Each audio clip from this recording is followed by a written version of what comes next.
আসসালামু আলাইকুম, সবাই কেমন আছেন? আলহামদুলিল্লাহ ভালো আছি।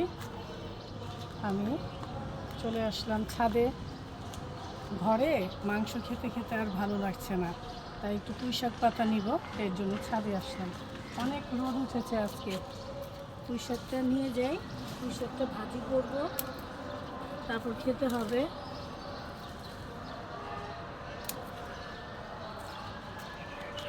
এই ছাদে গাছ লাগালে এই এক সুবিধা, বুঝছেন? এখন তো আর বাজারে যাবেও না আপনাদের ভাইয়া, তাই আমি ছাদে আসলাম। শাকটা অন্তত আমার ছাদ থেকেই হয়ে যায়।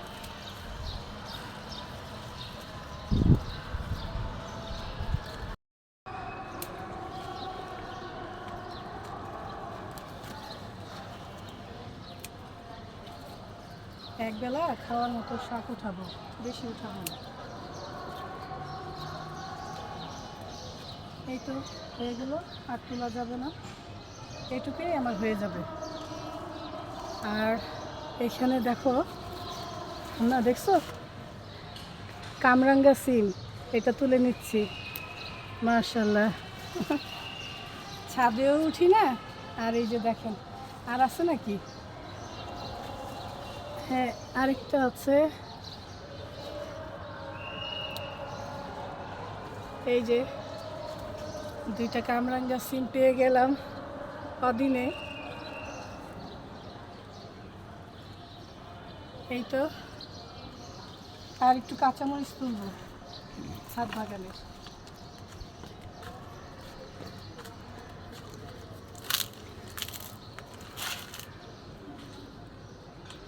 দেখো বড় হয়েছে,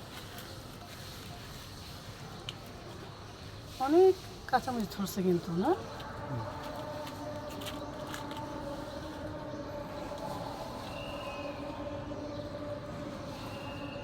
এই যে কাঁচামরিচগুলো, এই কাঁচামরিচ দিয়ে শাক রান্না করবো, এর জন্য বেশি না, কয়েকটা তুলবো আর কি, শাকে দেওয়ার জন্য। আর এটা ভাত দিয়ে খেতেও খুব মজা লাগে, বেশি তুলবো না। এই তো হয়ে গেল। আর এই যে দেখো বেগুনগুলো কত বড় হয়েছে, কিন্তু বেগুনগুলো আজকে তুলবো না আমি। হ্যাঁ, এটা আরেকটু বড় হবে। ও, এখানেও হয়েছে, দেখো বেগুন হয়েছে এই জায়গায়, এখানেও বেগুন হয়েছে, দেখছো? মাশাল্লাহ, এগুলো সব একসাথে তুলবো না, আরও গাছে আছে, এগুলো সব একসাথে তুলবো। আজকে শাকটা তুললাম, আর এই যে দুইটা কামরাঙ্গা সিম পেলাম, আর কয়েকটা কাঁচামরিচ নিলাম এই শাকের ভিতরে দেওয়ার জন্য। চলো, এটা হচ্ছে আমাদের ছাদ বাগানের লেটেস্ট সিম। এই সিম আগে আমরা কখনো খাই নাই, একদমই দেখতে কামরাঙ্গার মতো। কি সুন্দর লাগতেছে, এটা খাবো কি, দেখেই তো ভালো লাগতেছে, শান্তি। মাশাল্লাহ।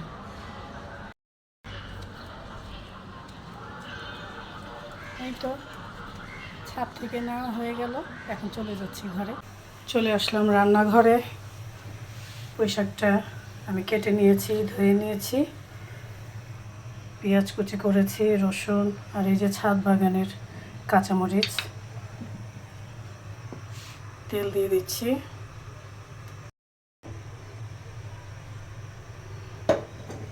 মাংস দিয়ে ভাত খেতে খেতে আর কিছু ভালো লাগছে না, তাই শাক ভাজি করব। মাংস তো আছেই,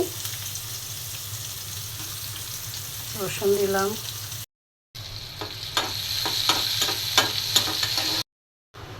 পেঁয়াজটা রসুনটা ভেজে নিলাম, এখন পুঁইশাকটা দিয়ে দিচ্ছি।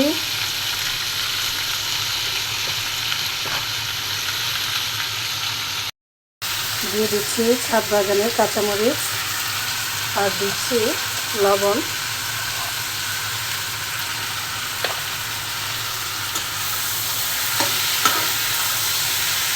ছাদ বাগান থাকলে দেখেন কত সুবিধা, বাইরে যেতে হলো না, আর আপনাদের ভাইয়াও যেতে চাচ্ছে না, তাই ছাদে যেয়ে শাকটা তুলে নিয়ে আসলাম, কাঁচামরিচ নিয়ে আসলাম।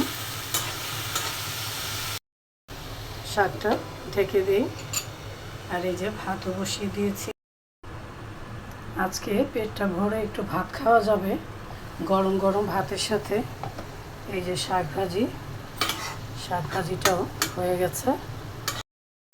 এই তো পুঁই শাক ভাজি হয়ে গেছে, এখন উঠিয়ে নিচ্ছি। মজাদার পুঁই শাক ভাজি হয়ে গেল। আর কিছু মাংস গরম করছি, শুধু শাক দিয়ে তো আর ভাত খাওয়া হবে না। আপনাদের ভাইয়ার জন্য একটু গরুর মাংস গরম করে নিচ্ছি। সবাই ভালো থাকবেন, সুস্থ থাকবেন। আল্লাহ হাফেজ।